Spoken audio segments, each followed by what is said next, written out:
Hey Bourbon fans, I'm Tim, the Suburban Dad, here to keep you up to date on what's coming next in the whiskey world. So we've got an exciting couple of months coming up, few months actually. This is beginning of August 2022, and as you may or may not know, fall is bourbon hunting season. Let's get to it.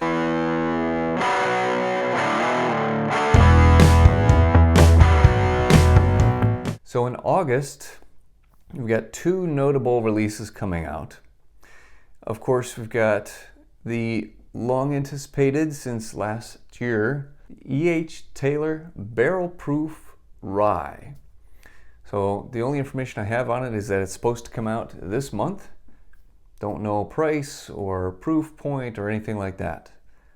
If it's anything like any of the other E.H. Taylor releases, MSRP is going to be between $60 and $100, somewhere in there, but it'll probably be sold for several $100s, if not more. This is the first time they're doing a barrel proof rye, so we'll see if this is an ongoing thing or just a one-time stunt. Also this month in August, we've got Little Book Chapter 6. Now, again, no name yet for this one. I've yet to try any of the little books. I just can't pull the trigger on something I haven't tried yet that's around 130-ish bucks. But I'll have to try some at the local whiskey bar and let you know what I think. September is a really big month. We've got Four Roses Small Batch Limited Edition. That is going to be around 150 bucks-ish MSRP. Again, tough to find at that price. Only your really trustworthy, reliable liquor store owners are going to sell it for that much. We've got Old Forester Birthday Bourbon. Their annual release comes out on September 2nd, and this is a extremely popular bottle. I know that there's typically lines of people that camp out in anticipation.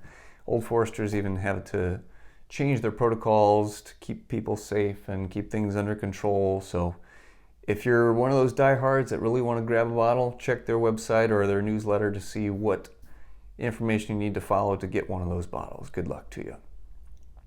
We've also got Parker's Heritage from Heaven Hill. Parker's Heritage Heavy Char. Depending on the year, will determine what kind of whiskey it is. There was a rye a few years ago, and then a bourbon, and then a wheated whiskey last year. And it hasn't been released yet that I could find as to what kind of whiskey we're going to get. That one, what's interesting about this is normally they char their barrels for 40 seconds, but apparently for Parker's, they do it for a full 90 seconds, so more than double the amount of char time. That's where you get heavy char. Also in September, we should have the next batch of Bookers, I would hope. First batch this year was delayed, unfortunately, Ronnie's batch. That one took forever to come out. And then all of a sudden, Lumberyard just slipped out real quick behind it. So now, according to the timeline, should be getting one around September-ish. Third batch of this year is Kentucky Tea. So of course I'll be on the lookout for that. And hope it's just as good as last year's third release, Bardstown. I'm super excited because in September, we might start to see Maker's Mark's wood finishing series for this year. This year, it's, as somebody very cleverly put it, their license plate series. This year is BRT, so barrel rotation something. And it has to do with their hand rotation of the barrels and the location of the warehouse and how that affects the flavor. So when the bottles are released, hopefully we'll find out more of that story.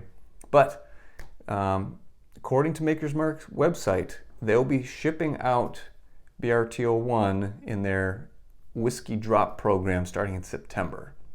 I checked out here in Missouri. We're not eligible for that program, unfortunately, but it did tell me that it's close. Stay tuned. And of course, in September, we're due to get the next batch of Elijah Craig Barrel Proof. C922, and based on my recent tasting of Barrel Proof Elijah Craig, that would be one that I'd be happy to snag. In October, we've got the classic, this is a big one, Buffalo Trace Antique Collection. There's, let's see if I can remember them all. There's Eagle Rare 17-year. There is William LaRue Weller. There is Thomas H. Handy. And of course, George T. Stagg. I've seen George T. Stagg and one of the others in the wild one time, but it wasn't even for sale. It was part of a raffle that ended up being a scam. But anyways, those are extremely hard to come by as well. Retail price around $100. Good luck on that. That would be my dream, is George T. Stagg in the wild at retail price. That would be amazing. And also in October, we also got the Pappy Van Winkle collection dropping. Again, best of luck to you on that one. I've seen some people snag those at Costco, of all places, for retail price. So don't sleep on Costco. You never know. November, we got Midwinter Night's Dram from High West. That's Act 10. In December, hopefully we'll have the 4th installment of Booker's for the year, which is supposed to be Pinky's batch. Again, the label's already been made, so high hopes that they'll get to number 4. Unlike, I still am scarred from 2020 when they only got to 3 batches. So there you have it, folks. Those are the next few months in the bourbon world, and good luck with hunting season. And as always, stay tuned for more information. I try to keep you updated. Look on Facebook. I put a lot of stuff, especially if you're local. I put a lot of bottles that I see that are interesting out in the wild and let you know where and when those are dropping. Until next time, cheers.